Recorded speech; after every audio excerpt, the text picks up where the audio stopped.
সত্যিকার বিশ্বাস পরিবর্তনের মাধ্যমে আলোকিত হন। কিভাবে সমালোচনাকে পাশে ফেলে টিকে থাকা যায়? সত্যিকার বিশ্বাস আমাদেরকে শুধু সংকুচিত রাখে না, বরং পরিবর্তনের মাধ্যমে নিজের এবং অন্যের জীবনে আলো আনে। আসুন জানি কিভাবে এই বিশ্বাস আমাদের দৃষ্টিভঙ্গিকে পাল্টাতে পারে।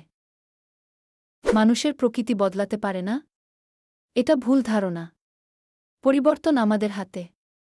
নিজের প্রতি বিশ্বাস রেখে আমরা নিজেই উৎকর্ষতার দিকে এগোতে পারি।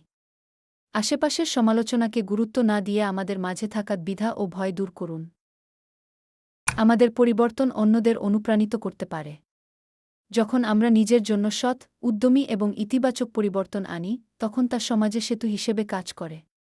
ছোট ছোট দৃষ্টান্ত সৃষ্টি করে আমরা অন্যকেও আলোকিত করতে পারি। পরিবর্তনের জন্য শুধু বিশ্বাস যথেষ্ট নয়, সেটিকে কাজে পরিণত করতে হবে। ইচ্ছাশক্তি ও কার্যকরী পরিকল্পনার মাধ্যমে নিজেকে আরও সজীব ও সৎ হিসেবে উপস্থাপন করুন। আপনার সত্যিকার বিশ্বাসের শক্তি উদযাপন করার সময় এসেছে। নিজেকে পরিবর্তনের ভিত তৈরি করুন এবং অন্যদের অনুপ্রাণিত করুন। এখনই একটি ছোট পদক্ষেপ নিন যা আপনার এবং অন্যদের জীবনে আলো আনবে। যদি আপনার বিশ্বাস পরিবর্তন করতে পারে, তবে আপনিও পারেন। চলুন পরিবর্তনের পথে যাত্রা শুরু করি।